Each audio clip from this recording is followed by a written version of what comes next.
We've all felt forgotten at some point, like the world has written us off before giving us a real chance. That's exactly how Delia Carradine feels at 45 when she inherits her grandfather's old cabin in the North Carolina mountains. Everyone in town calls it a worthless wreck.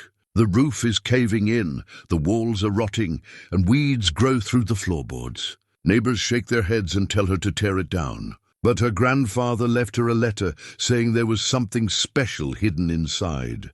When Delia finally goes in, she finds beautiful wooden patterns buried under years of dust. Her family once made things that people treasured. Now she has to decide if she's brave enough to rebuild not just the cabin, but herself too. What will she discover when she looks deeper? Before we jump back in, tell us where you're tuning in from. And if this story touches you, make sure you're subscribed, because tomorrow I've saved something extra special for you. The morning mist clung to the mountainside, like old memories refusing to fade. Delia Carradine stood on what remained of the front porch, her weathered hands wrapped around a steaming cup of instant coffee, watching the sun struggle through the canopy of ancient oaks. At 45, she felt every year etched into her bones, the long hours at the consulting firm, the divorce that had drained her savings and spirit, the gradual realization that the life she'd built in Charlotte bore no resemblance to the dreams she'd once carried. The cabin behind her groaned in the morning breeze, a symphony of settling wood and rusty hinges that spoke of decades without care. Paint peeled from the siding like old skin, and the front steps sagged dangerously under even her modest weight. Vines had claimed the eastern wall, their tendrils creeping through broken windows and gaps in the foundation. What had once been her grandfather's pride, she remembered that much from childhood visits, now looked like nature's slow victory over human ambition, but it was hers now. The only thing Edwin Carradine had left behind when he passed 3 months ago, along with a letter that had arrived 2 weeks after the funeral. The envelope had been yellow with age, sealed with red wax that bore the impression of a small hammer crossed with what looked like a chisel. Inside, her grandfather's careful script had spelled out instructions that made little sense at the time. Look beneath what others see, Delia girl. The real treasure was always hidden from plain sight. She'd driven up from Charlotte yesterday, her Honda loaded with sleeping bags, canned goods, and a stubborn determination to understand what the old man had meant. The key had been right where his letter said it would be, under the third stone, from the corner of what used to be a garden wall. The townspeople she'd encountered at the gas station had looked at her with a mixture of pity and amusement when she'd asked for directions to the Carradine place. "You Edwin's granddaughter?" the station owner had asked, his weathered face creasing with what might have been sympathy. "Heard he passed. Sorry for your loss." Then, with the directness mountain people were known for, "Hope you're not thinking of trying to live up there. That place has been falling down for 20 years. Be cheaper to buy a tent." Similar conversations had followed at the hardware store and the small grocery market. Everyone remembered Edwin Carradine, but their memories were tinged with the same gentle condescension she'd grown accustomed to in her corporate life. He'd been a character, they said, kept to himself mostly. Had some kind of workshop back there, but nobody knew what he made anymore. "Old-fashioned fellow," was how Martha Henley, the librarian, had put it. Always tinkering with wood and such. Never saw much come of it, though. Now, standing in the ruins of his world, Delia wondered if she'd made a terrible mistake. The practical part of her mind, the part that had thrived in boardrooms and quarterly reviews, whispered that she should cut her losses, sell the land for whatever it would bring, pay off the rest of her divorce debts, and find a reasonable apartment back in Charlotte. Start over with what little remained of her savings and her bruised confidence.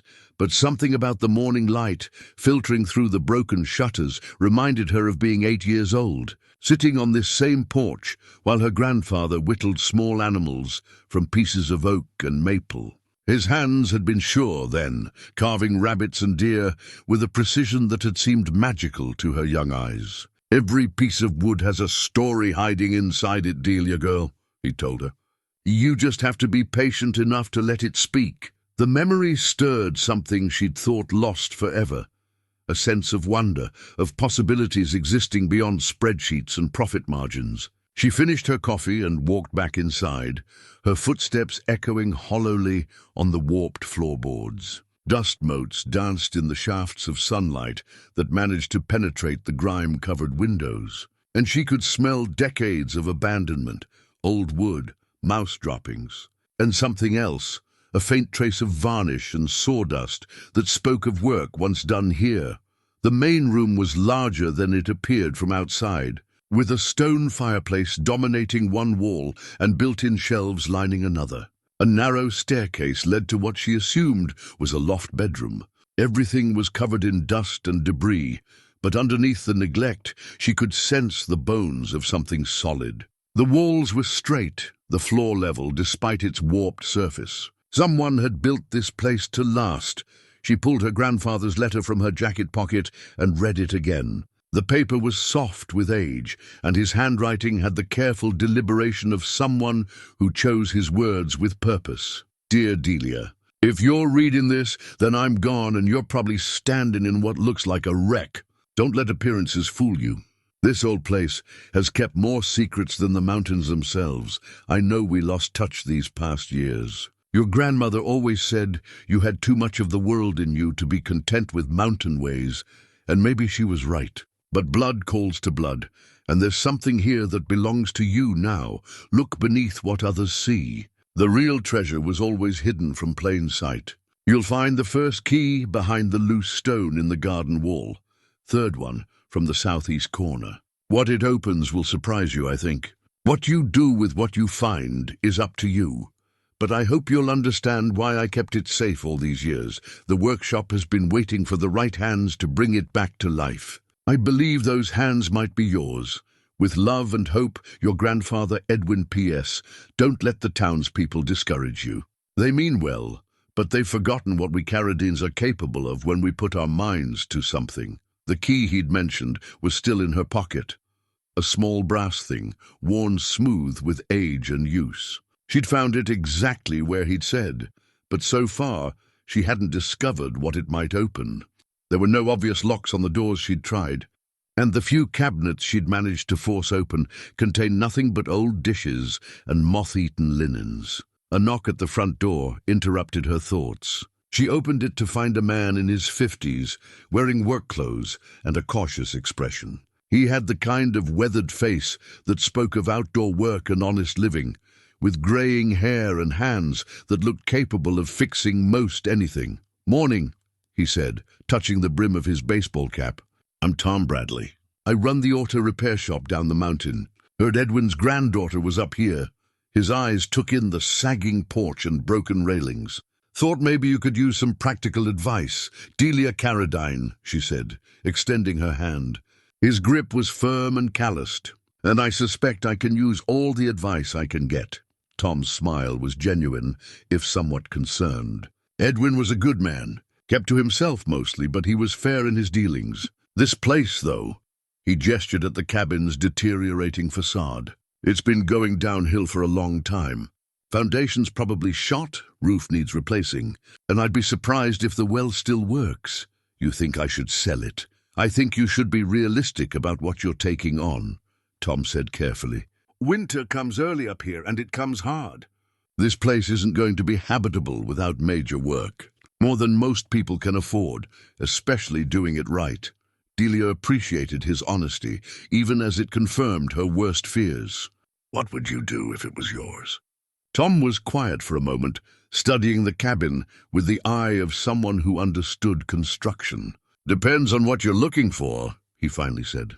If you need the money, sell the land to someone who can afford to start over. But if you're looking for something else, he paused, then shrugged. Well, Edwin always claimed this place had good bones. Might be worth finding out if he was right. After Tom left, promising to stop by again in a few days to check on her progress, Delia found herself really looking at the cabin for the first time.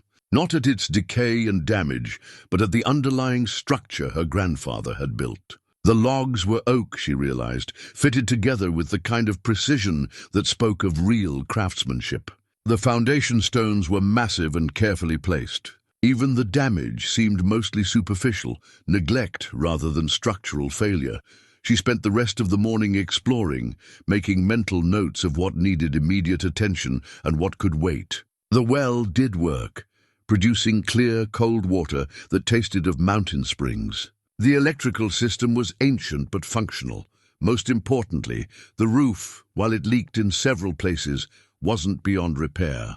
By afternoon, she was feeling cautiously optimistic. This wasn't the impossible task she'd feared. It was just a very large, very challenging project, the kind of problem she'd built her consulting career on solving. Only this time, the solution mattered in a way that quarterly profits never had. The key in her pocket seemed to grow heavier as the day wore on. A constant reminder that she still hadn't found what her grandfather had hidden.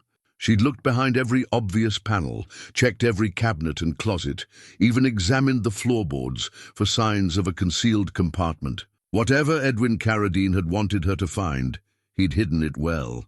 As evening approached and the mountain air grew cool, Delia built a fire in the old stone fireplace. The chimney drew well, filling the room with warmth and the comforting scent of burning oak.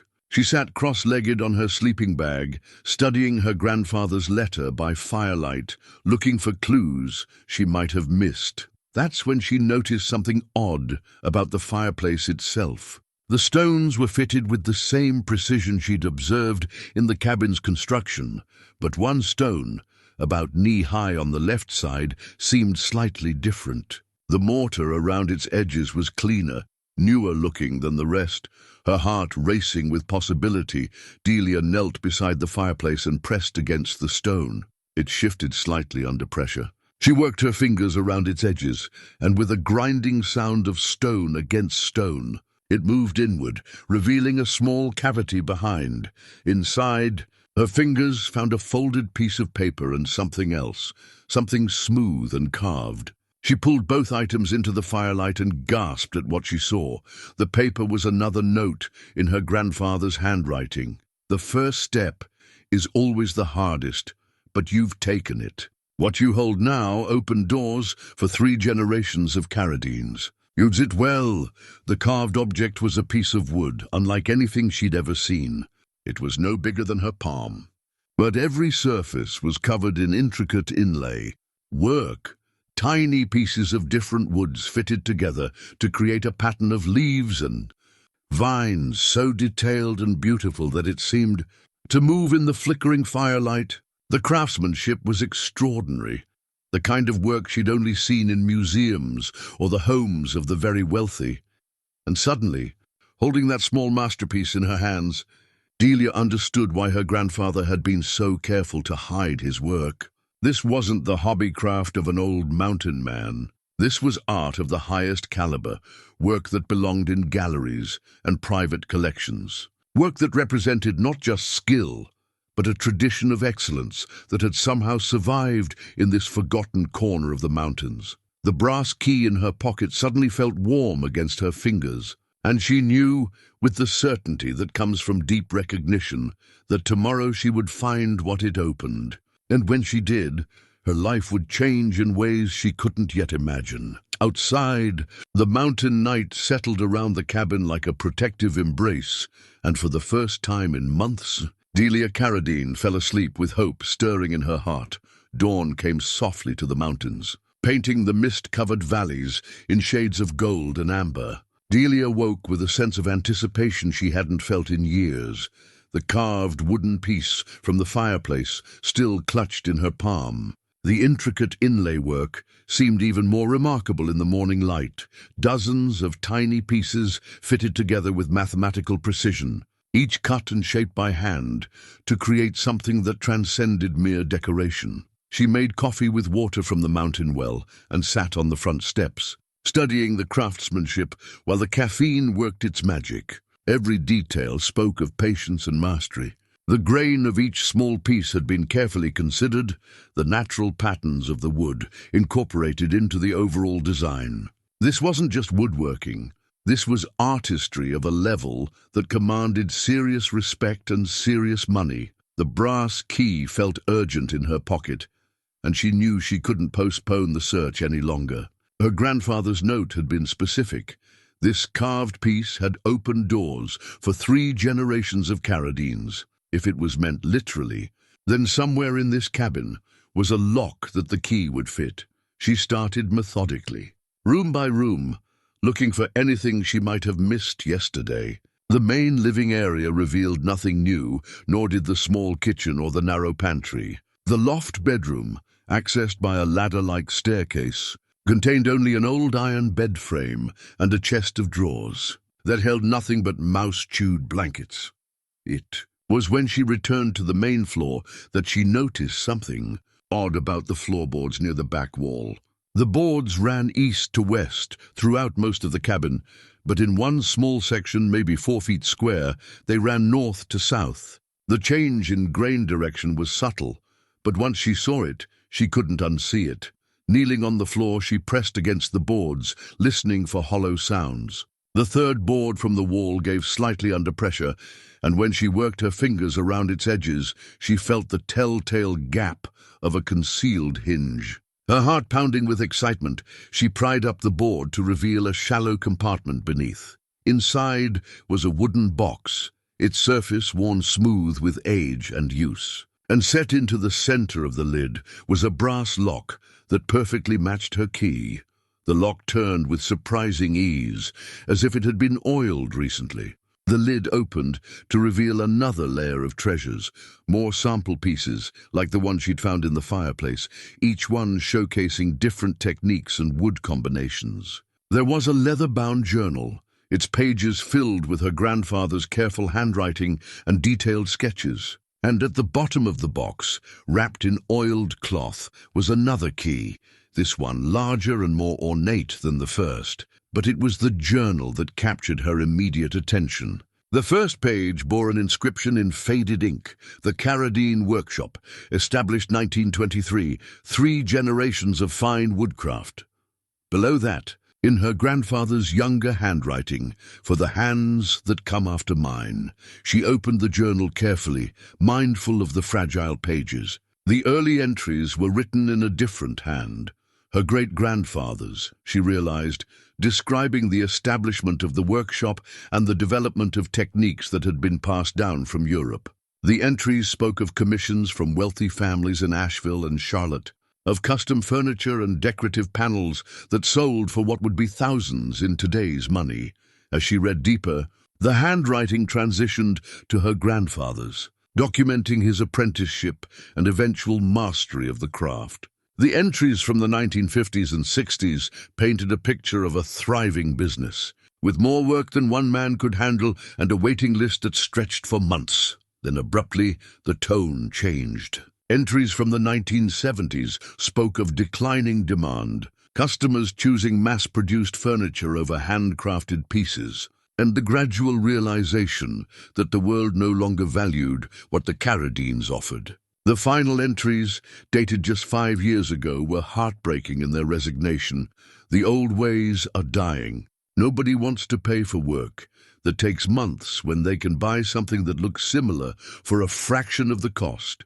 I've hidden the workshop to keep it safe, hoping someday there'll be hands willing to learn and hearts that understand why this matters. The tradition deserves better than to die with me. Delia closed the journal, her throat tight with emotion. Her grandfather hadn't been just a mountain hermit tinkering with wood. He'd been the last keeper of a family tradition that stretched back 4 generations, a master craftsman whose work had graced some of the finest homes in the region. And he died, believing that tradition would die with him. The second key seemed to burn in her palm as she examined it more closely. Unlike the simple brass key that had opened the floor compartment, this one was a work of art in itself. The metal was bronze, aged to a warm patina, and the head was carved in the same intricate pattern as the wooden samples. Whatever it opened was clearly the heart of her grandfather's secret. She spent the next hour searching with renewed intensity, looking for any lock or hidden compartment that might accept the ornate key. It was when she was examining the built-in shelves along the eastern wall that she noticed something peculiar.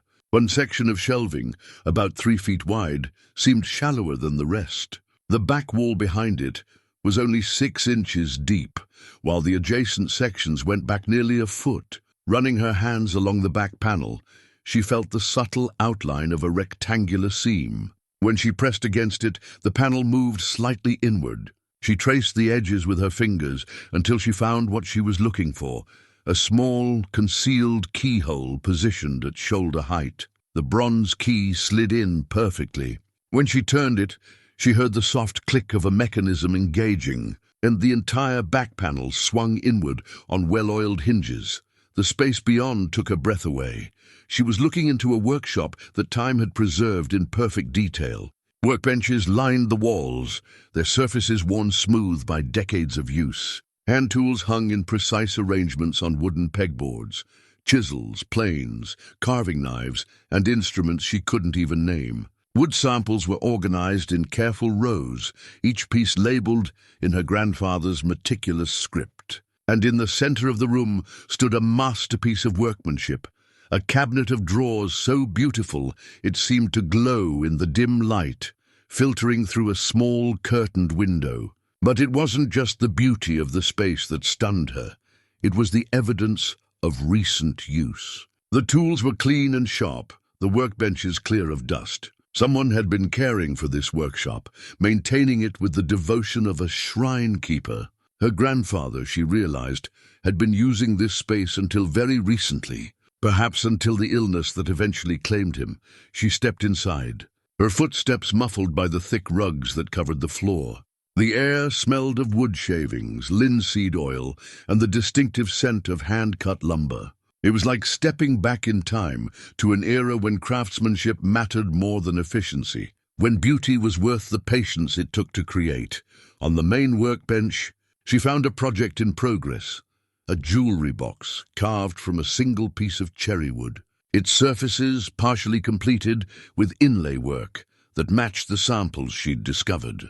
Beside it lay a set of plans drawn in her grandfather's careful hand, showing every detail of the design down to the smallest decorative element. A sheet of paper tucked under the corner of the plans caught her attention. Another note from her grandfather, this one dated just 2 months before his death. "Delia, if you found this room, then you understand what I was trying to preserve. This workshop has been my life's work, but it was never meant for just one person. 3 generations of Carradines learned their craft here, and now it's waiting for the 4th.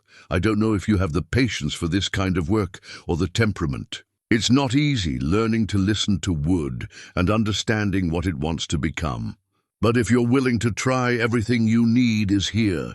The tools, the techniques, the wood, even some of the old commission records if you want to understand what this business once was. The choice is yours, granddaughter. You can seal this room back up and sell the land, and no one would blame you.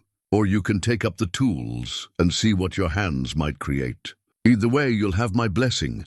But if you choose the workshop, remember this: what we make here isn't just furniture or decoration. It's legacy made tangible, tradition given form. In a world that seems to value speed over beauty, maybe that still matters. The tools are waiting, standing in that hidden workshop, surrounded by the accumulated wisdom of generations. Delia felt something shift deep inside her chest. The corporate executive who had driven up the mountain 2 days ago, cynical, burned out, ready to cut her losses, seemed like a stranger now. In her place stood someone she barely recognized, but somehow remembered.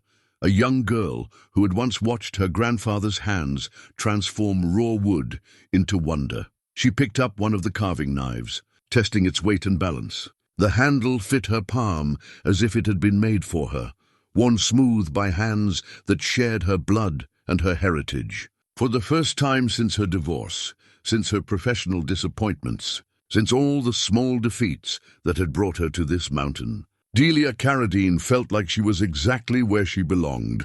Outside, she could hear a vehicle approaching up the rough mountain road. The sound of the engine grew louder, then stopped near the cabin. Voices carried on the morning air, more than one person, and they didn't sound friendly. Delia quickly locked the workshop and replaced the false back panel, pocketing both keys. Whatever was happening outside, she wasn't ready to share her grandfather's secret with anyone else.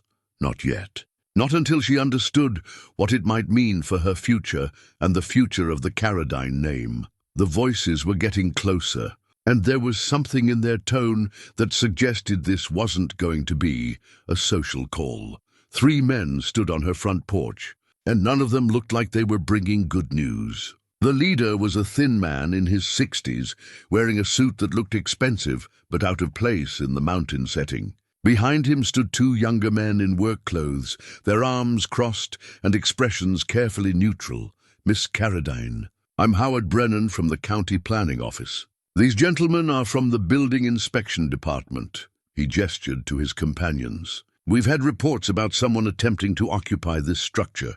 I'm afraid there are some serious safety concerns we need to address. Delia stepped onto the porch, pulling the door closed behind her. Good morning, Mr. Brennan. I wasn't expecting an inspection this early in my renovation process. Brennan's smile was professional but cold. Well, that's part of the problem, Miss Carradine. You can't legally occupy a structure that hasn't passed basic safety inspections. And frankly, just looking at this place from the outside, I can see multiple code violations. He pulled out a clipboard and began making notes. Unsafe porch railings, damaged roof, probable foundation issues. We're going to have to red tag this property. Red tag. Condemned for human habitation, one of the inspectors said. You'll need to vacate immediately and bring everything up to current building codes before anyone can live here again. The words hit Delia like a physical blow. She'd been here less than 2 days, and already the bureaucracy was moving to shut her down. How long would that process take? Brennan consulted his clipboard. Current building codes for mountain construction. You're looking at 6 months minimum, assuming you can afford the necessary work. More likely a year or more. And that's if the structure is even worth saving, which... He shrugged, letting his doubt speak for itself. What if I'm not actually living here? What if I'm just visiting, working on the property during the day? That's your choice, Brennan said. But you can't sleep here, can't use it as a residence in any way. And any substantial renovations will need permits and inspections every step of the way. He handed her a thick packet of papers. These are the forms you'll need to start the process. I'd recommend consulting with a contractor who specializes in historic renovation, assuming you want to proceed. After they left, Delia sat on the front steps and stared at the paperwork. The forms were intimidating, pages of regulations and requirements, estimated costs that made her savings account look pathetic, and timelines that stretched far beyond what she'd imagined. The practical voice in her head was getting louder, pointing out that this was exactly the kind of bureaucratic nightmare she'd moved to the mountains to escape. But then she thought about the workshop hidden behind the false wall, about her grandfather's tools waiting for hands, willing to learn their secrets. Some battles were worth fighting, even when the odds seemed impossible. She drove down to the small mountain town of Cedar Creek, a collection of maybe 24 buildings clustered around a single main street. The hardware store looked like it hadn't changed much since the 1950s, with wooden floors that creaked under her feet and the kind of personal service that had vanished from most of the world. "You're Edwin's granddaughter," the owner said when she introduced herself. It wasn't a question. Apparently word traveled fast in small communities. "I'm Ray Hutchins. Your grandfather was a good customer over the years. Sorry for your loss. Thank you. I'm trying to figure out what it would take to bring the cabin up to current building codes. Do you know anyone who might be able to help with that kind of project?" Ray scratched his graying beard thoughtfully. "Depends on how much you want to spend and how fast you want it done. Tom Bradley, you probably met him already, does good work and he's honest. But a project like that," he shook his head, "that's a big job for a place that's been empty so long. What would you do if it was your place? Me? I'd probably sell the land and use the money for something more practical." Ray's expression softened. "But then again, I never saw Edwin work the way some folks remember. My dad used to say your grandfather could make wood do things that seemed impossible. Said he had hands that could coax beauty out of the most stubborn piece of timber. The comment surprised her. "You remember his work?" "Not personally, but my dad did some business with Edwin back in the day. Custom pieces for some of the wealthy folks who had summer places up here. Dad always said Edwin's work was museum quality, the kind of craftsmanship you don't see anymore." Ray paused, studying her face. "Of course, that was a long time ago. Most folks nowadays have forgotten what that kind of work looked like." That afternoon, Delia found herself at the Cedar Creek Public Library, a small stone building that looked like it had been built to last forever. The librarian was a woman in her 70s, with silver hair and bright, intelligent eyes behind wire-rimmed glasses. "You must be Delia," the woman said before Delia could introduce herself. "I'm Martha Henley. I knew your grandfather fairly well. He was one of our regular patrons, always checking out books on woodworking techniques and art history." Martha's expression grew thoughtful. He was particularly interested in European craftsmanship traditions. "Spent a lot of time reading about guild systems and apprenticeships. I'm trying to learn more about his work," Delia said. "About the family business, I guess. Do you have any local history that might mention the Carradines?" Martha's face lit up with the enthusiasm of a born researcher. "Oh my, yes. The Carradines were quite well known in these parts, back in the day. Let me show you something." She led Delia to a small local history section and pulled out a thick, leather-bound volume.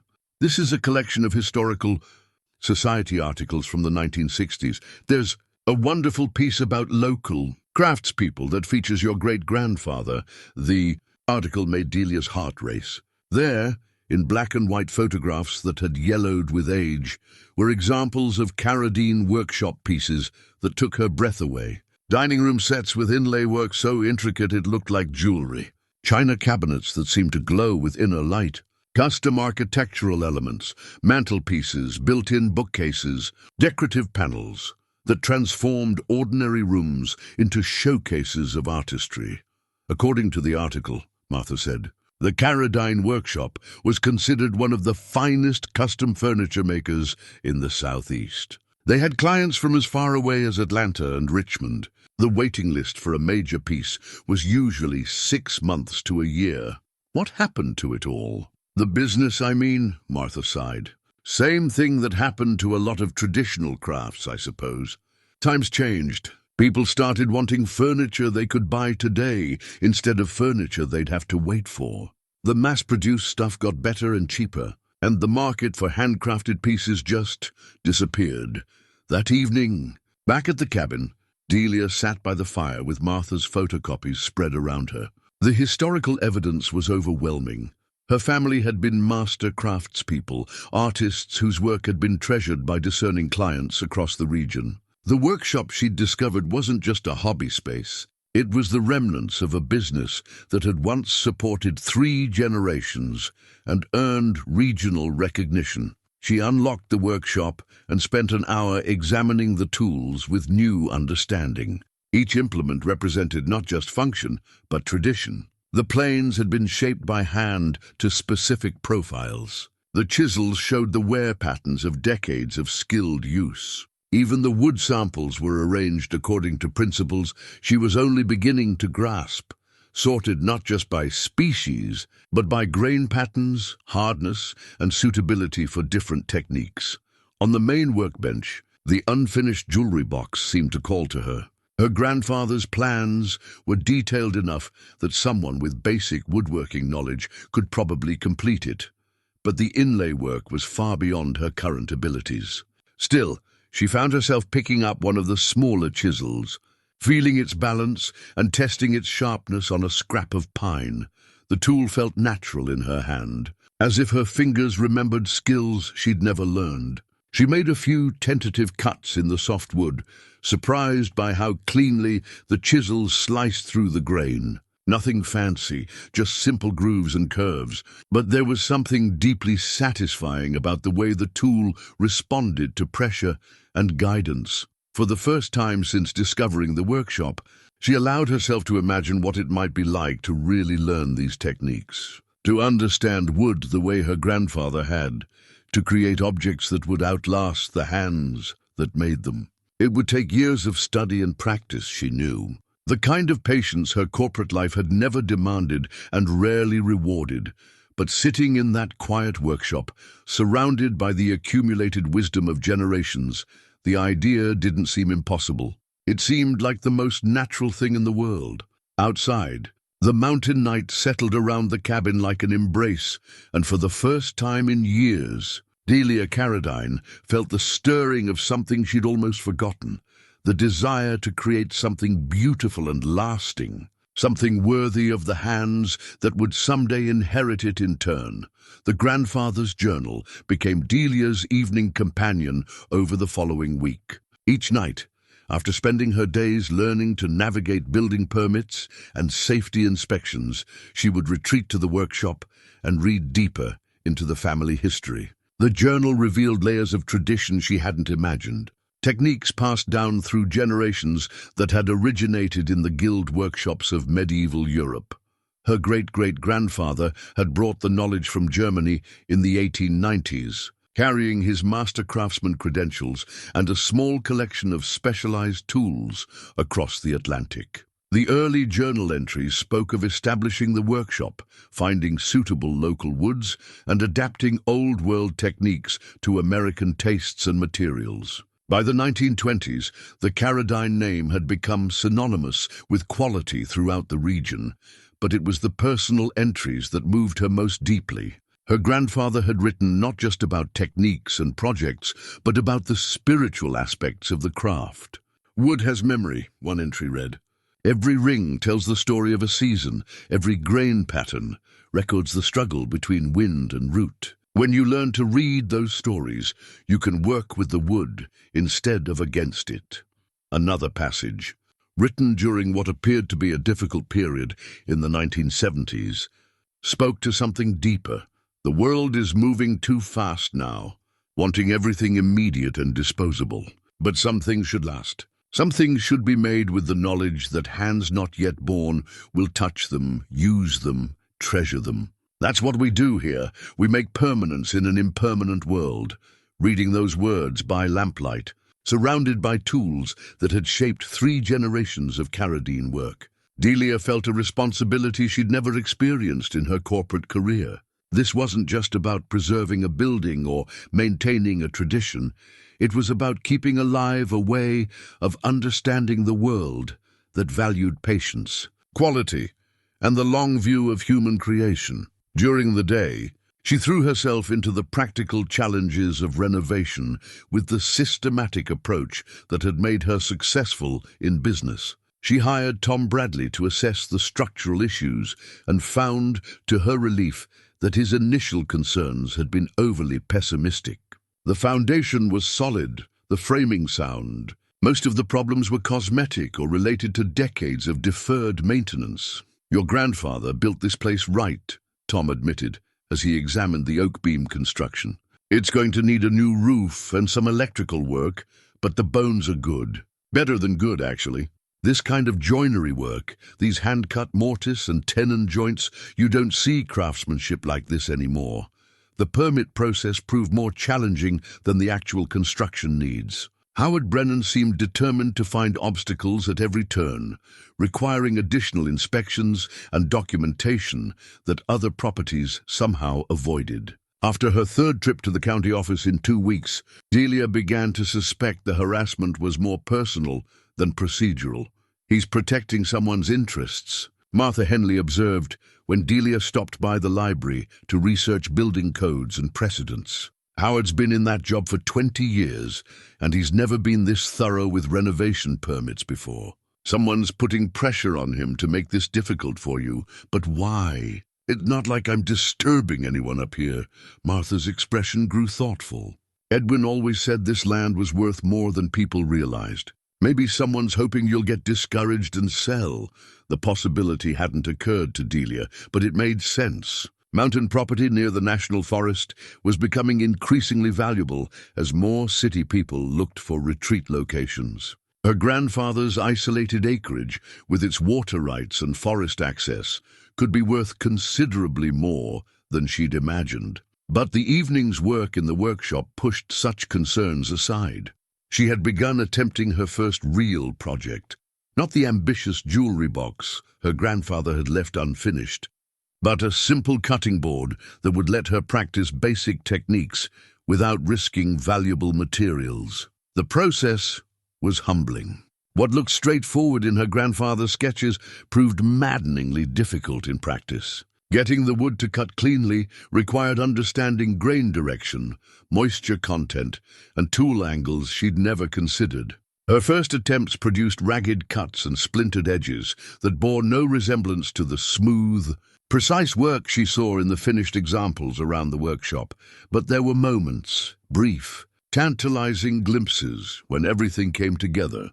When the chisel bit into the wood just right, when the plane shaved off a curl of shaving thin as paper, when she could feel the tool working with the wood instead of against it. Those moments kept her going through the frustrations, giving her hope that somewhere inside her inexperienced hands lay the potential her grandfather had believed in. "The wood will teach you," she read in one of his journal entries. "But you have to be patient enough to listen. Every mistake is information. Every failed cut is a lesson in what not to do next time." She began to understand what he meant. The wood did seem to have preferences, directions it wanted to be cut, angles that felt natural, grain patterns that suggested their own decoration. Learning to recognize and respect those preferences was like learning a new language, one spoken through texture and resistance rather than words. By the end of her second week, she had produced her first successful piece, a simple maple cutting board with clean, straight edges and a surface smooth enough to satisfy her grandfather's exacting standards. It wasn't artistic or innovative, but it was solid, functional, and made entirely with her own hands, using tools that had shaped generations of Carradine work. The sense of accomplishment was unlike anything she'd experienced in her professional life. Corporate victories had always felt temporary, dependent on market conditions and quarterly reports that would soon be forgotten. But this cutting board would outlast her, would serve its purpose for decades, would carry the mark of her hands long after she was gone. Tom Bradley stopped by that afternoon to check on her progress with the roof repairs. She showed him the cutting board with the pride of a new parent displaying their first child. "That's fine work," he said, running his fingers along the smooth edges. "You've got steady hands. Edwin would be proud." He paused, studying her face. "You know, I've been thinking about what you said, about learning his techniques. My nephew Jake is graduating from community college this spring with a furniture-making certificate. He's been looking for someone to apprentice with, maybe learn some of the old-school methods they don't teach in school anymore." The suggestion intrigued Delia. The idea of passing on what she was learning, of not letting the knowledge die with her generation, felt right in a way she couldn't fully explain. Would he be interested in traditional hand tools? No power equipment, no shortcuts? Jake's got patience, and he respects the craft. His grandfather was a cabinet maker, so he understands the value of doing things right instead of doing them fast. Tom smiled. "Of course, you'd have to actually know what you're doing before you could teach anyone else." That evening, alone in the workshop with her grandfather's journal and the growing evidence of her own capability, Delia made a decision that surprised her with its certainty. She wasn't going to sell the land or abandon the workshop. She wasn't going to let bureaucratic harassment or financial challenges drive her away from something that felt more important than any career she'd ever pursued. She was going to master these techniques, whatever it took. She was going to restore not just the cabin, but the tradition it housed. And someday, when her hands were as sure as her grandfather's had been, she would pass that knowledge on to someone young enough to carry it forward another generation. Outside, the mountain wind rustled through the oak trees, and Delia could almost hear her grandfather's voice in the sound, patient, encouraging, reminding her that the best things in life were worth the time they took to create. 3 weeks into her mountain apprenticeship, Delia discovered something that changed everything she thought she knew about her grandfather's business. Hidden in the back of the workshop's deepest drawer, wrapped in oiled cloth and tied with string, was a leather-bound ledger that made her hands tremble as she opened it. The commission ledger, as her grandfather had labelled it in gold script on the cover, contained records dating from 1943 to 1968, the golden years of the Carradine workshop. Each page detailed a specific project: client name, piece description, materials used, time required, and payment received. But it was the names that made her breath catch in her throat. The Vanderbilts had commissioned a dining room set in 1955. The Morgans had ordered custom built-ins for their Asheville estate. Governors, senators, and industrialists, whose names she recognized from history books, had all sought out the Carradine workshop for pieces that would grace their finest rooms. The payments recorded, thousands of dollars in 1950s. Money represented fortunes by today's standards. Custom walnut secretary with mahogany, inlay and secret compartments, read one entry from 1962. Client, Mrs. Charlotte. Pemberton Reynolds, Richmond. VA payment, $2,800. Delia calculated quickly. That single piece would be worth perhaps $30,000 today, and the ledger contained hundreds of similar entries. Her grandfather hadn't been just a mountain craftsman. He'd been an artist whose work had furnished some of the most prestigious homes in the Southeast. The Carradine name had once carried the same weight as Chippendale or Hepplewhite in circles where such things mattered. But what struck her most deeply were the personal notes he'd written in the margins. Beside the Reynolds entry, requested extra security for correspondence compartment, family letters from the war. Handle with appropriate reverence, next to a governor's commission. Insisted on North Carolina cherry throughout, wants to support local timber. Good man, these weren't just business transactions. They were relationships built on mutual respect between craftsman and client, between someone who understood quality and someone who could create it. Her grandfather had cared about the people who would live with his work, had considered their needs and stories in every design decision. The ledger also contained something she hadn't expected: detailed drawings and photographs of completed pieces. Her grandfather had documented his work with the precision of an archivist, understanding that someday these records might be the only proof of what the workshop had accomplished.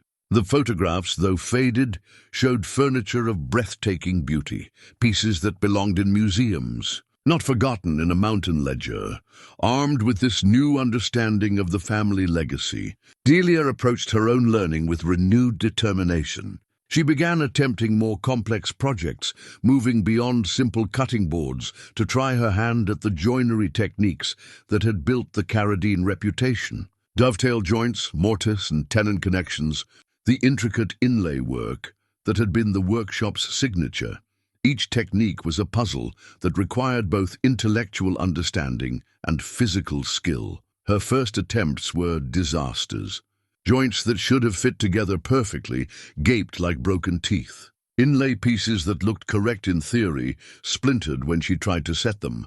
The gap between knowing what to do and being able to do it felt insurmountable, but persistence began to pay dividends. By the end of her fourth week, she successfully completed a simple jewelry box using traditional hand-cut dovetails. The joints weren't perfect.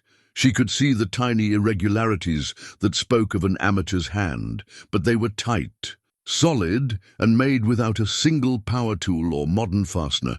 Tom Bradley brought his nephew Jake by on a Saturday afternoon. The young man was in his early 20s, with the calloused hands of someone who'd already spent years working with wood. But his eyes held the eager curiosity of someone who knew there was still much to learn. "Wow," Jake said when Delia showed him the workshop. "This is like stepping back in time. Are these all hand tools?" "Everyone," Delia confirmed. "My grandfather believed that power tools made things faster, but not necessarily better. Everything in here was made the way craftsmen worked for hundreds of years before electricity changed the trade." Jake picked up one of the hand planes, testing its weight and examining the blade with the eye of someone who understood tool quality. "These are museum pieces. Some of them look like they're from the 19th century. Many of them are. The tradition was that each generation would add to the tool collection, but also maintain what came before." Nothing gets thrown away unless it's truly beyond repair. They spent the afternoon going through the basic techniques, with Delia sharing what she'd learned and Jake offering insights from his formal training. The combination proved powerful, her growing understanding of traditional methods enhanced by his knowledge of wood science and modern finishing techniques. "The thing is," Jake said as they worked on a practice joint together, "school teaches you to be efficient, to get maximum output with minimum time investment. But this work," he gestured around the workshop, "this is about something different. This is about making things that will outlast the people who make them." That evening, after Jake had gone home with a handful of her grandfather's technique notes to study, Delia sat with the commission ledger and tried to imagine what it would take to revive the Carradine workshop as a functioning business. The market that had supported her grandfather in the 1950s was long gone, but perhaps there was still room in the world for work of exceptional quality. She found herself sketching business plans in the margins of her notebook. Custom furniture for clients who valued craftsmanship over convenience. Restoration work for antique pieces that required traditional techniques. Perhaps even teaching, workshops for people who wanted to learn hand tool methods before they were completely forgotten. The numbers were daunting. Startup costs, insurance, marketing, the years it would take to build a reputation and client base. Her savings wouldn't last long enough for her to become truly proficient, let alone profitable. But something had changed in her perspective over these weeks in the mountains. The corporate mindset that demanded immediate returns and quarterly growth felt increasingly foreign to her. This work operated on a different timescale. Her great-grandfather had spent decades building the business. Her grandfather had dedicated his life to maintaining it. Perhaps her role wasn't to achieve quick success, but to ensure the tradition survived long enough for the next generation to carry it forward. The revelation felt liberating and terrifying in equal measure. She was proposing to abandon everything safe and predictable about her old life, in favor of something that might take years to master and might never provide financial security. But sitting in that workshop, surrounded by tools that had created beauty for over a century, the risk felt worth taking. Outside, the mountain night was particularly clear, and through the workshop's small window she could see stars scattered across the sky like scattered diamonds. Her grandfather had worked by this same light, had made the same commitment to excellence she was contemplating. The continuity of it, the sense of being part of something larger than her individual ambitions, felt more valuable than any corporate bonus she'd ever earned. Tomorrow, she decided, she would begin work on her most ambitious project yet, completing the jewelry box her grandfather had left unfinished. If she could master those techniques, if she could bring his final work to completion, she would know whether she had the skill and patience necessary to carry on what he'd started. The tools waited in their careful arrangements, and for the first time since discovering the workshop, Delia felt ready to truly test what her hands might be capable of creating. The morning Delia decided to tackle her grandfather's unfinished jewelry box, she discovered something that stopped her cold. Tucked inside the partially completed piece was a small cloth bundle she hadn't noticed before. When she unwrapped it carefully, her breath caught in her throat. The bundle contained a set of carving tools, unlike anything else in the workshop. Each piece was smaller than her pinky finger, with handles made from what looked like ancient ivory, and blades forged from steel so fine it seemed to glow in the workshop's lamplight. The tools were worn smooth by generations of use, and each one bore tiny markings that she gradually recognized as names. Heinrich Carradine, 1847, Wilhelm Carradine, 1873, Edmund Carradine, 1899. These were the original tools her great-great-grandfather had brought from Germany, the instruments that had shaped 4 generations of Carradine craftsmanship. The responsibility of holding them made her hands shake slightly. These weren't just tools, they were relics, family treasures that connected her directly to the masters who had established the tradition she was now attempting to continue. A note in her grandfather's handwriting was wrapped with the tools. "These belong to the masters before us. Use them only when you're ready to attempt work worthy of their legacy. The box will tell you when that time comes." Looking at the jewelry box with new eyes, Delia began to understand what her grandfather had meant. The inlay work he'd planned wasn't merely decorative. It was a masterpiece that would require every technique the workshop had developed over 4 generations. Geometric patterns that demanded mathematical precision, flowing organic designs that required an intuitive understanding of wood grain and movement. Details so fine that they could only be achieved with tools like the ones she now held. This wasn't just her grandfather's final project. It was his final examination, a test of whether his chosen successor truly had the hands and patience necessary to carry on the Carradine name. She spent the morning studying his plans with new intensity, tracing each line with her finger and trying to understand the sequence of cuts and fits that would bring the design to life. The complexity was overwhelming, hundreds of tiny pieces that had to be shaped individually, then fitted together like a 3-dimensional puzzle, where every edge had to align perfectly with its neighbors. But as she studied the work, she began to see the underlying logic. Her grandfather had designed the piece as a teaching tool, incorporating techniques that would force her to master every aspect of the craft. Basic joinery for the main structure, precision cutting for the inlay work, understanding of wood movement for the hinges and moving parts. Even the finish work would require knowledge of traditional oils and waxes that enhance the wood's natural beauty without hiding its character. Jake arrived that afternoon as she was making her first tentative cuts in the cherry wood that would form the box's frame. He whistled softly when she showed him the antique tools and explained their significance. "Those are probably worth more than my truck," he said, examining one of the tiny carving implements with appropriate reverence. Museums would kill to have tools with that kind of provenance. The fact that your grandfather trusted you with them, that says something about what he thought you were capable of. They worked together in comfortable silence for several hours, Jake helping her understand the grain patterns in the cherry, while she guided him through the traditional marking and measuring techniques her grandfather's journal described. The collaboration felt natural, like something that had been meant to happen. 2 generations learning from each other, bridging the gap between formal education and traditional apprenticeship. "You know," Jake said as they were cleaning up for the day, "there are people who would pay serious money to learn this stuff. Traditional hand tool techniques, working with wood the way it was done for centuries, that's become pretty rare knowledge." The comment planted a seed that grew throughout the evening. As Delia sat with her grandfather's business ledger, she began to see possibilities she hadn't considered before. The market for custom furniture might have changed, but the desire to learn traditional crafts seemed to be growing. People were increasingly interested in working with their hands, in creating things that would last, in connecting with techniques that predated the modern world's obsession with speed and efficiency.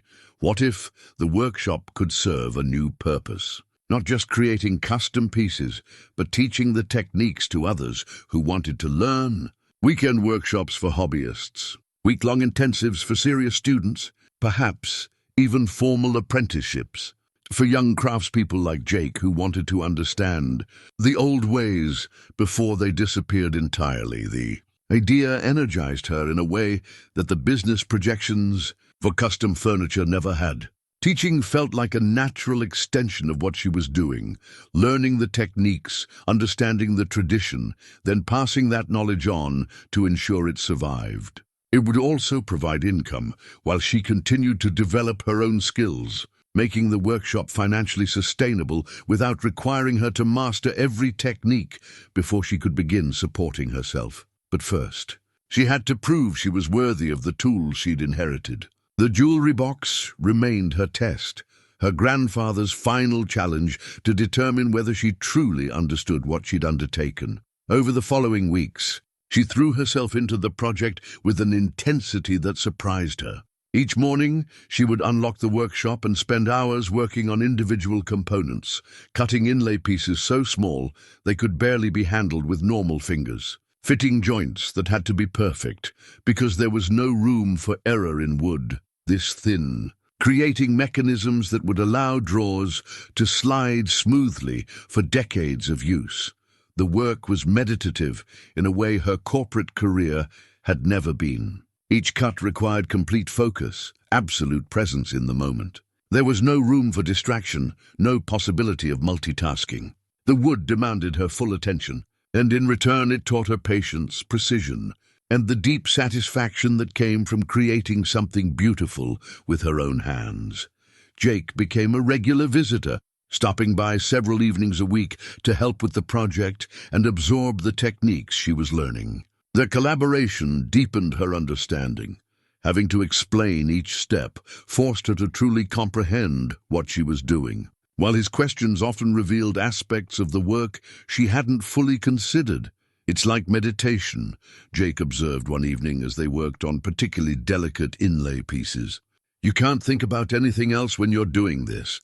All the noise in your head just goes away." Delia nodded, understanding exactly what he meant. The constant anxiety that had plagued her corporate years, the worry about deadlines, performance reviews, market conditions, had gradually faded during her weeks in the workshop. In its place was a different kind of concern, whether this joint would fit properly, whether that piece of wood would split when she tried to curve it, whether her hands were steady enough to execute the design her mind could envision. But these concerns felt clean. Immediate, solvable through skill and patience, rather than politics and compromise. When she made a mistake in the workshop, she could see it immediately and either fix it or start over. The feedback was honest and direct, unlike the ambiguous metrics that had governed her previous career. As the jewelry box slowly took shape under her hands, Delia began to understand something profound about the difference between work and craft. Work was what you did to earn money, to meet external expectations, to fulfill roles others had defined for you. Craft was what emerged when your deepest capabilities met challenges worthy of them, when the thing you were making mattered more than the recognition or reward it might bring. She was becoming a craftsperson, she realized. Not just someone who worked with wood, but someone whose identity was shaped by the pursuit of excellence in creating beautiful, lasting things. It was a transformation that went deeper than career change. It was a fundamental shift in how she understood herself and her place in the world. The discovery came by accident, the way the most important revelations often do. Delia was searching for sandpaper in her grandfather's storage cabinet when her fingers found an envelope taped to the back panel, hidden behind a collection of wood-stained samples. The envelope was thick, official-looking, and addressed to Delia Carradine in the formal script of legal correspondence. Inside were documents that made her sink into the workshop's single chair, her legs suddenly unsteady. Property surveys, mineral rights assessments, and water usage permits, all dated within the past 5 years, all bearing her grandfather's signature, and all revealing a truth that changed everything she thought she knew about her inheritance. The Carradine property wasn't just 40 acres of mountain land with a rundown cabin. According to the surveys, her grandfather had owned nearly 200 acres stretching along 3 miles of mountain ridge, including mineral rights to a substantial copper deposit and exclusive access to one of the region's largest underground springs. The water rights alone, in an area increasingly concerned about development and conservation, were worth more than she'd ever imagined. But it was the final document that made her hands tremble as she read.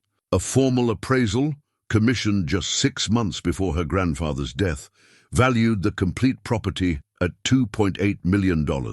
The cabin and immediate grounds, that everyone had dismissed as worthless, represented less than 10% of her actual inheritance. A handwritten note from her grandfather was clipped to the appraisal. "They've been circling like vultures for years, waiting for me to die so they can divide up the land and sell the water rights to developers. I've kept quiet about what we really own. Let them think it's just a worthless old cabin and a few acres of trees. But you need to know the truth. This land has supported 4 generations of Carradines, and it could support 4 more if you're strong enough to hold on to it. Suddenly, everything made sense. Howard Brennan's harassment over the building permits, the pressure from townspeople to sell and move on, the comments about being better off with something more practical. They hadn't been trying to help her. They'd been trying to discourage her from staying, hoping she'd give up and put the property on the market. Her grandfather had been protecting more than just a family craft tradition. He'd been safeguarding a legacy worth millions, and he'd hidden that value so well that even she hadn't understood what she'd inherited until now. The revelation was overwhelming. She owned one of the largest undeveloped properties in the county, with resources that could make her wealthy beyond anything her corporate career could have provided. She could sell tomorrow and retire comfortably, never having to worry about money again, but she could also understand why her grandfather had been so secretive. Development pressure in mountain communities was intense, driven by wealthy outsiders seeking retreat properties and local officials eager for the tax revenue that luxury developments would provide. If word got out about the true extent of her holdings, the pressure to sell would become overwhelming. The documents also explained something else that had puzzled her. Several entries in her grandfather's business ledger mentioned clients who had become family friends, people who had visited the workshop regularly even after their commissions were complete. Looking at the names with new understanding, she realized these weren't just customers, they were wealthy. Conservationists who shared her grandfather's commitment to preserving mountain traditions and natural resources. One name particularly caught her attention: Charlotte Pemberton Reynolds, the Richmond woman who had commissioned the Walnut Secretary with secret compartments. According to a note in the ledger's margin, Mrs. Reynolds had visited the workshop multiple times over the years, not for additional commissions, but to document traditional crafts techniques for the Smithsonian Institution's Folk Arts Archive. The phone number was still in her grandfather's address book. When Delia called, she reached a woman in her 80s, whose voice carried the cultured accent of old Virginia money and the sharp intelligence of someone who had spent her life championing important causes. Edwin's granddaughter, Mrs. Reynolds said when Delia introduced herself. "I wondered when I would hear from you. He spoke of you often, you know. Always hoped you would find your way back to the mountains eventually." Her voice warmed. "I assume you've discovered the workshop by now?" "Yes, ma'am. I've been trying to learn some of his techniques. It's more challenging than I expected. All worthwhile things are." Edwin understood that. He also understood that some traditions are worth preserving even when the world seems determined to forget them. Mrs. Reynolds paused. "I suspect you've also discovered that you've inherited more than just a cabin and a craft workshop." The directness of the statement caught Delia off guard. "You know about the property situation?" "My dear, I helped Edwin research the mineral rights and water assessments. When development pressure started building in the area, he asked for my advice on how to protect what your family had built. I've been waiting for someone to call me ever since he passed. They arranged to meet the following week, and Mrs. Reynolds's visit opened Delia's eyes to possibilities she hadn't considered. The elderly woman arrived in a Range Rover that looked like it could handle any terrain. Accompanied by a younger man she introduced as her grandson, an environmental lawyer who specialized in conservation easements and historic preservation.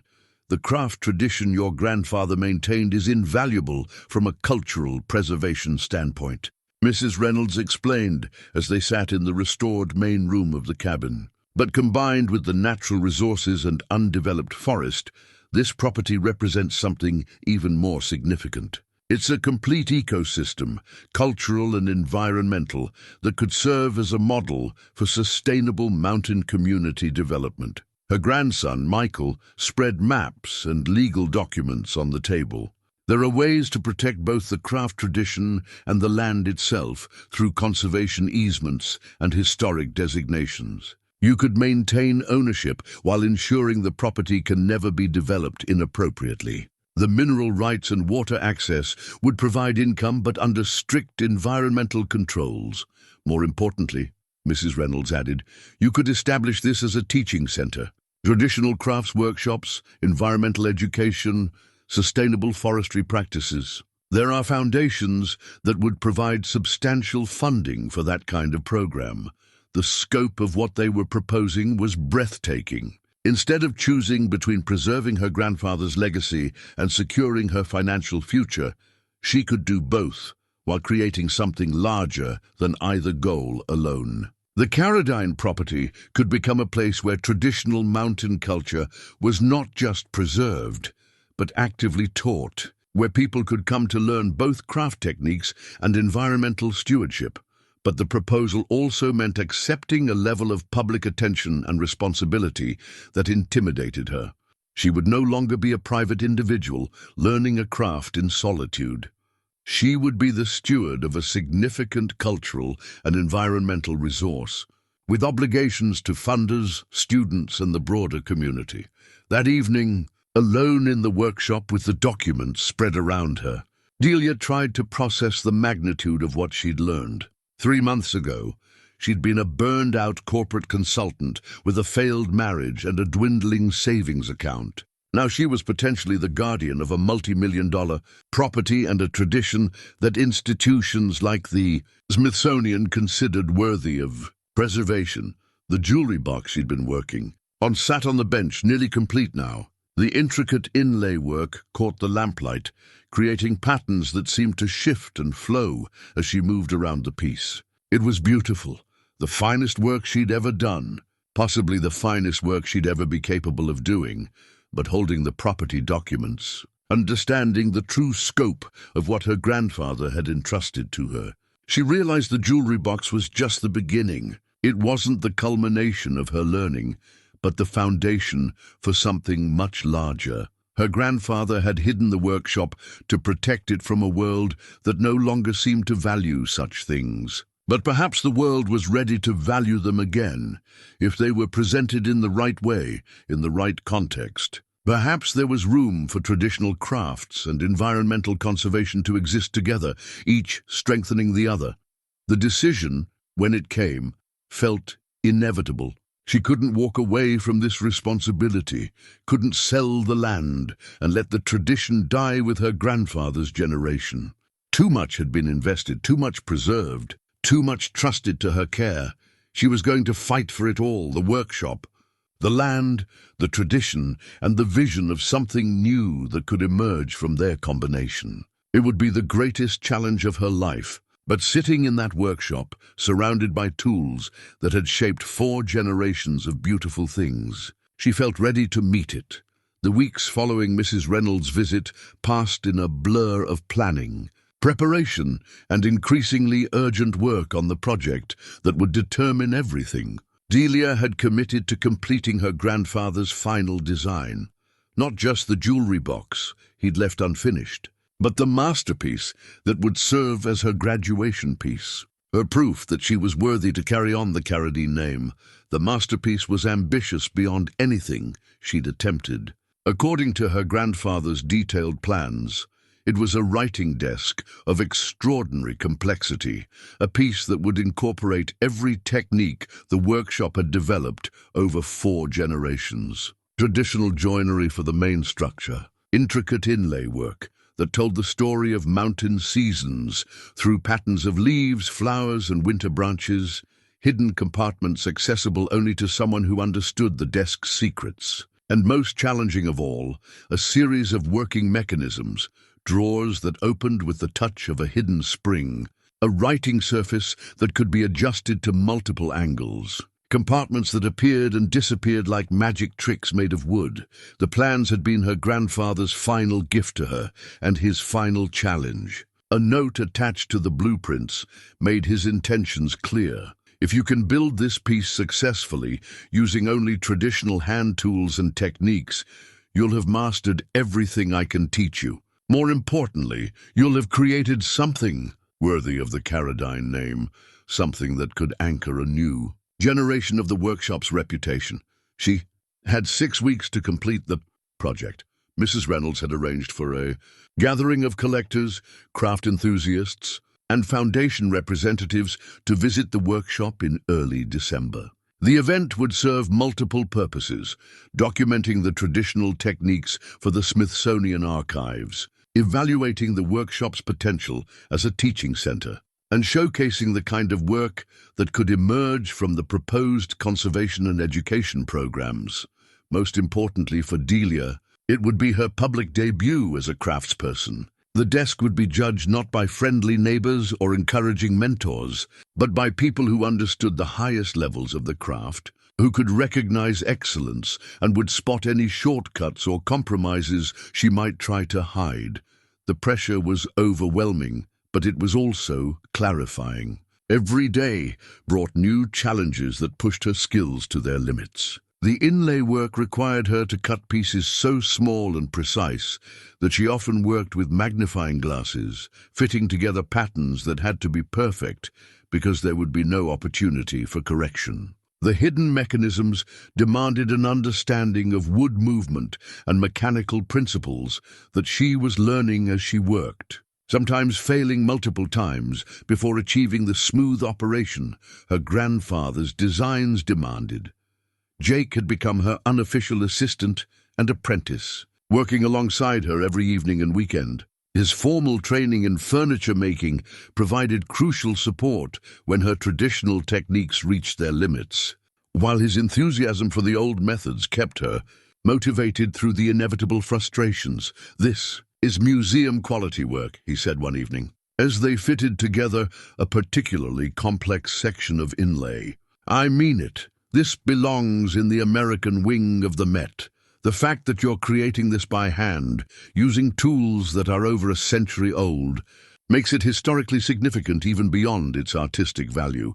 Tom Bradley had also become increasingly involved, not just as the contractor handling the cabin's restoration, but as someone who understood the broader significance of what was happening. His practical knowledge of mountain building techniques helped Delia understand how traditional crafts connected to the larger culture of self-reliance and quality that had defined mountain communities for generations. "Your grandfather was the last of something," Tom observed as he watched Delia work on the desk's complex hinge system. "But you're not trying to be the last of something. You're trying to be the first of something new. That's harder, but it's also more important." The community's response to her project had been mixed, but increasingly positive. Initial skepticism from neighbors who had written off the Carradine property as a lost cause had gradually given way to curiosity and then to pride. Word had spread about the city woman who was bringing the old craft back to life, and people began stopping by to see what she was creating. Martha Henley from the library had become one of her strongest supporters, bringing researchers and historians to document the workshop's techniques and tools. "This is living history," Martha explained to a visiting folklorist from the State University. "Most traditional craft knowledge dies with the person who holds it. What Delia's doing, learning it, preserving it, preparing to teach it, this is how cultures survive across generations." But not everyone was pleased with the attention the workshop was receiving. Howard Brennan's harassment had escalated to include surprise inspections and new permit requirements that seemed designed purely to create obstacles. His latest demand that she provide detailed environmental impact studies before hosting any educational programs would have cost thousands of dollars and months of delays. "Someone's putting serious pressure on him," Tom Bradley observed after witnessing Brennan's third unscheduled visit in 2 weeks. "Howard's not creative enough to think up all these bureaucratic roadblocks on his own. He's following orders." The source of those orders became clear when Delia received a visit from a development company representative she recognized from her corporate days. Charles Morrison represented the kind of high-end resort development that was transforming mountain communities throughout the region, replacing local culture with luxury amenities for wealthy outsiders. "Miss Carradine, I'll be direct with you," Morrison said as they sat in her newly restored living room. My clients are prepared to make a very generous offer for your property. 3.5 million cash with closing in 30 days. You could be settled somewhere more suitable by Christmas.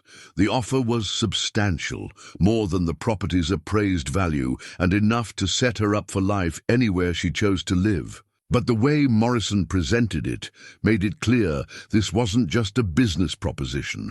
Of course, if you prefer to stay in the area, we understand there are challenges with mountain living. Permit issues, infrastructure problems, the isolation. These things can become quite overwhelming for someone without local connections. His smile was pleasant but cold. We'd hate to see you get in over your head with something too ambitious for the circumstances. After Morrison left, Delia understood the stakes more clearly. The development pressure wasn't just about her property.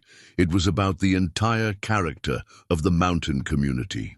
If she sold, the precedent would make it easier to pressure other long-time residents into selling as well.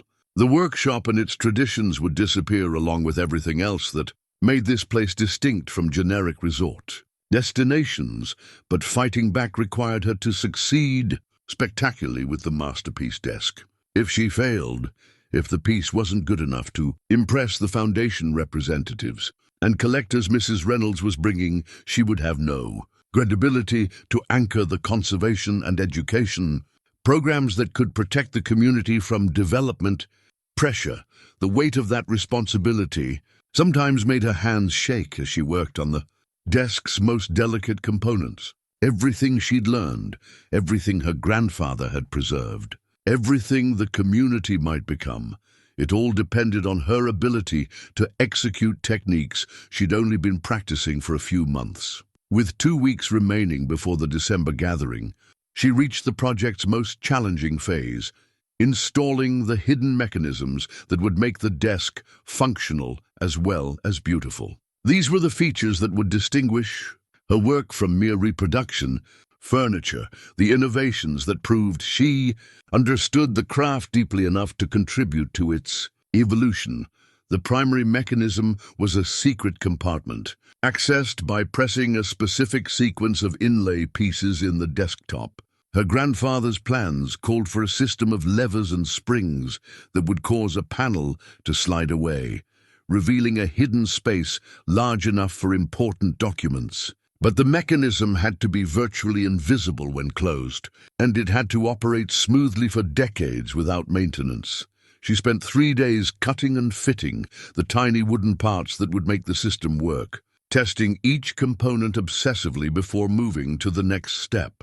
The tolerances were so precise that a difference of a few thousandths of an inch would prevent the mechanism from operating properly. Jake worked beside her, learning the techniques while helping to solve the mechanical puzzles the desk presented. "It's like watchmaking," he said, as they fitted together springs carved from strips of hardwood. "Except if a watch stops working, you can wind it up again. If this mechanism fails, you'd have to take the whole desk apart to fix it." The pressure was intense, but it was also exhilarating. Every successful joint, every perfectly fitted inlay piece, every smoothly operating mechanism brought her closer to proving that the workshop could produce work worthy of its reputation. She was creating something that had never existed before, a piece that honored traditional techniques while incorporating innovations that would establish her as a craftsperson in her own right, rather than merely a preserver of her grandfather's methods.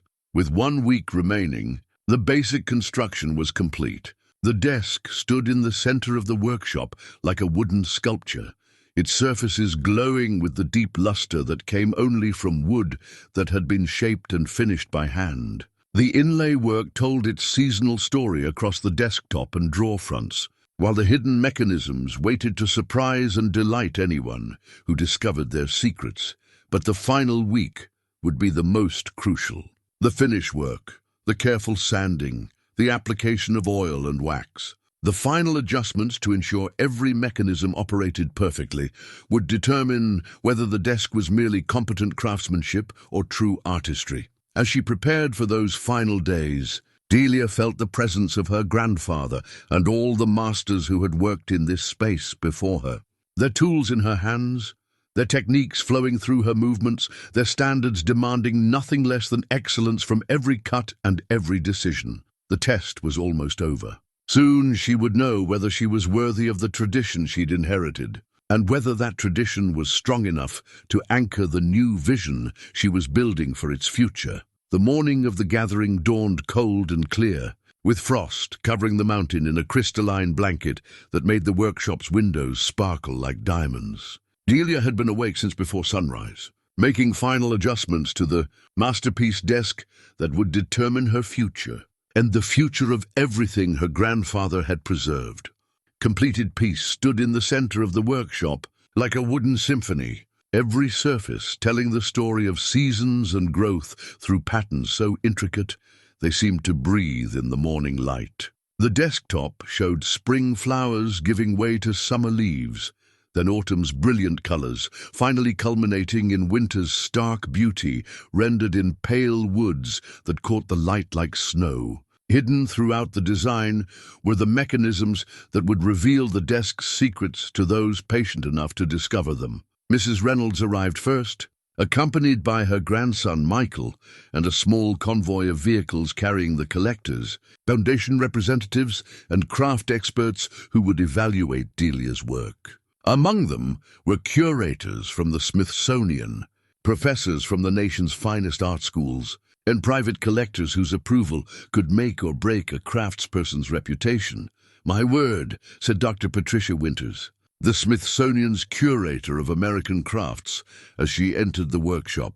"This space is extraordinary. It's like stepping into the 19th century, but with all the knowledge and skill intact." Delia felt her hands trembling as she began the demonstration that would showcase both the desk and the techniques used to create it. She had prepared for weeks, practicing her explanations of each process, but standing before this audience of experts, she felt like a student facing the most important examination of her life.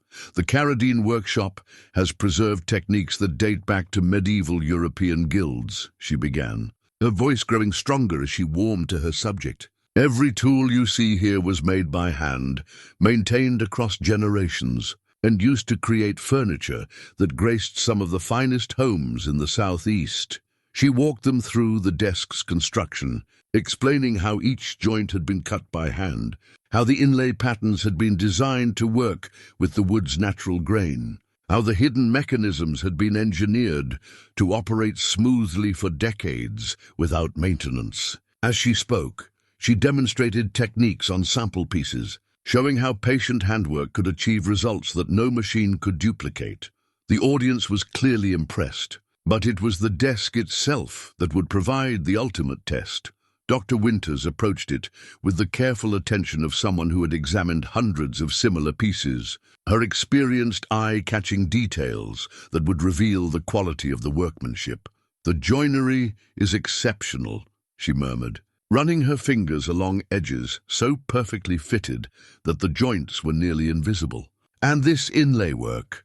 I've seen similar techniques in European museums, but never executed with this level of precision." One by one, Delia revealed the desk's hidden features, the secret compartment that opened when a specific sequence of inlay pieces was pressed, the adjustable writing surface that could be raised or lowered to accommodate different tasks, the small drawers that slid out from seemingly solid wood when their triggers were activated.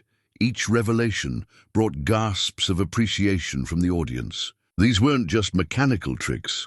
They were solutions to practical problems, innovations that made the desk more useful while adding to its beauty and mystery. The kind of thoughtful design that distinguished true craftsmanship from mere technique.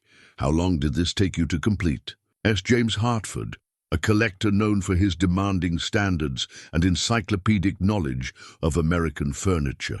6 months from start to finish," Delia replied. "Working approximately 6 hours a day, 6 days a week. Every piece was shaped by hand, using tools that are over a century old." Hartford nodded slowly, clearly calculating the implications of what he was seeing. In an era when similar desks were mass-produced in factories within days, the investment of time and skill represented by Delia's work made it virtually priceless. But the most important moment came when Mrs. Reynolds approached the desk with tears in her eyes. "Edwin would be so proud," she said quietly. "This isn't just reproduction work. This is innovation within tradition. You've honored what came before while creating something entirely new."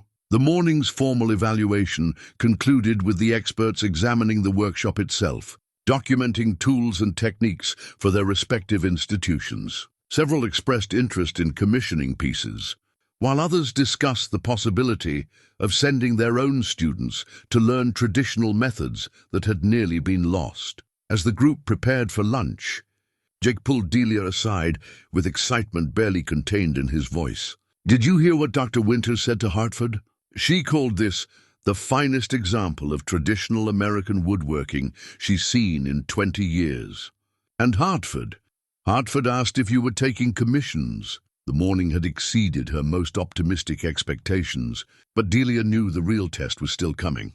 After lunch, she would present her vision for the workshop's future, the conservation and education programs that would determine whether her grandfather's legacy could survive and flourish in the modern world.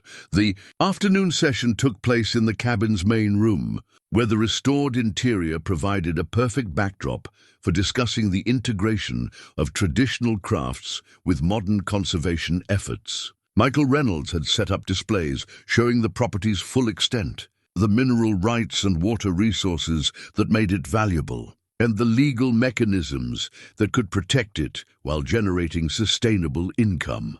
"What we're proposing," Delia began, her morning success giving her confidence, "is something that's never been attempted at this scale. A working craft workshop that also serves as a teaching center, anchored by conservation protections that preserve both the natural environment and the cultural traditions it has supported." She outlined her vision methodically, drawing on her corporate experience to present a business plan that addressed every concern the foundation representatives had raised. Traditional craft workshops for serious students, weekend programs for hobbyists, artist residencies for established craftspeople wanting to explore historical techniques, environmental education programs that would use the property's forests and watersheds as living laboratories. "The beauty of this approach," she explained, "is that it makes the conservation economically sustainable, instead of preserving the property as a static monument to the past. We're creating something dynamic, a place where tradition continues to evolve and grow." The financial projections were solid, supported by detailed market research and letters of intent from educational institutions eager to send students. The legal framework was equally impressive, with conservation easements that would protect the land in perpetuity while allowing appropriate educational and cultural uses. But it was the deeper vision that captured the audience's imagination. Dr. Winters spoke for many when she said, "What you're describing isn't just craft preservation, it's cultural ecology, creating an environment where traditional knowledge can adapt and survive in the contemporary world." The discussion that followed was intense and wide-ranging. Collectors talked about the growing market for handmade objects in an increasingly digital world. Educators discussed the psychological benefits of handcraft work for students overwhelmed by academic pressure. Conservationists explored the connections between traditional craft techniques and sustainable resource management. Through it all, Delia felt a growing sense of certainty that this was exactly what her grandfather had envisioned when he preserved the workshop and protected the land. Not a museum frozen in time, but a living tradition that could continue to grow and serve new generations. The moment of truth came when Hartford asked the question everyone was thinking. "This is an ambitious proposal, Miss Carradine, but ambition without execution is just dreaming. What evidence do we have that you can actually deliver on these plans?" Delia smiled, walking over to the masterpiece desk that anchored her workshop. 6 months ago, I couldn't tell a dovetail joint from a mortise and tenon. I'd never used a hand plane, never cut an inlay, never understood how wood moves and breathes and responds to patient work. She ran her hand along the desk's perfect edge. "This piece represents not just what I've learned. but what anyone can learn if they have access to proper instruction, quality tools, and the time to develop their skills properly. She paused, looking around the room at faces that had moved from skepticism to genuine interest over the course of the day. That's what this workshop can offer, the complete package that's disappeared from most of the world. Not just classes or demonstrations, but full immersion in a working craft tradition that connects people to something larger than themselves. Mrs. Reynolds stood, and the room fell quiet. Her endorsement would carry enormous weight with the foundation representatives who would ultimately decide the project's funding. "I've been collecting American crafts for 40 years, she said, her voice carrying the authority of someone whose opinion shaped markets. "I've seen countless examples of traditional work, and I've watched dozens of revival efforts fail because they focused on nostalgia instead of excellence." She gestured toward the desk. "What Delia has accomplished here, mastering techniques that took her grandfather decades to perfect, and then creating something that honors tradition while advancing it, this is the real thing." The vote, when it came, was unanimous. The foundations would provide funding, the educational institutions would send students, the legal protections would be put in place. The Carradine workshop would become the anchor for a new model of cultural and environmental conservation. As the visitors prepared to leave, each one took time to examine the masterpiece desk once more, understanding they had witnessed something rare, the birth of a tradition that could bridge past and future. Orders for commissioned pieces were already being discussed. Plans for the first formal workshop sessions were taking shape, standing in her grandfather's space, surrounded by tools that had shaped 4 generations of beautiful things. Delia felt the profound satisfaction that comes from meeting a challenge worthy of one's best efforts. She had proven herself worthy of the legacy she'd inherited. More importantly, she had created a foundation strong enough to support whatever came next. The workshop was no longer just a repository of old knowledge. It had become what her grandfather had always hoped it might be, a bridge between the wisdom of the past and the possibilities of the future, a place where beauty and tradition could find new ways to flourish in a changing world. 6 months later, on a warm morning in early June, Delia stood on the front porch of the completely restored cabin and watched the first official workshop students arrive for what would become an annual tradition. The building behind her bore no resemblance to the wreck she'd inherited just over a year ago. The roof was solid, the windows clear, and the porch railings were sturdy enough to support the carved sign that announced Carradine Workshop, Traditional Crafts Education Center, established 1923. Renewed 2025. The sign itself was a masterpiece of the craft, hand-carved oak with inlay work that told the story of the workshop's renewal through patterns of growth, seasons, and continuity. Jake had created it as his graduation piece after completing the first formal apprenticeship program the workshop had offered. He would be staying on as her assistant instructor, helping to teach the next generation of students who wanted to understand what their hands could create, given proper guidance and time. The morning's arrivals included a retired engineer from Atlanta who wanted to understand pre-industrial construction techniques, a furniture designer from New York seeking inspiration from historical methods, and a young woman fresh from art school who had driven from California specifically to study Carradine inlay work. They represented the kind of diverse, dedicated students who made the teaching programs both challenging and rewarding. Morning. "Miss Carradine," called Tom Bradley as his truck pulled into the circular drive that had replaced the old dirt track. These days, he served as the workshop's general contractor, overseeing the construction of student dormitories and additional workspace that kept the programs growing while preserving the essential character of the place. "Got those new workbenches loaded up. Jake said you wanted them in place before the afternoon session." The expansion had been carefully planned to maintain the workshop's intimate scale while accommodating increased demand. The original space remained exactly as her grandfather had left it, but adjacent buildings now housed additional workstations, a library of craft books and historical documents, and living quarters for students attending the intensive month-long programs that had become the workshop's signature offering. Martha Henley emerged from the main cabin carrying a stack of historical documents. Her role as the workshop's archivist had evolved into something approaching full-time work as researchers from universities across the country sought access to the Carradine family papers and the oral history project she was conducting with longtime mountain residents.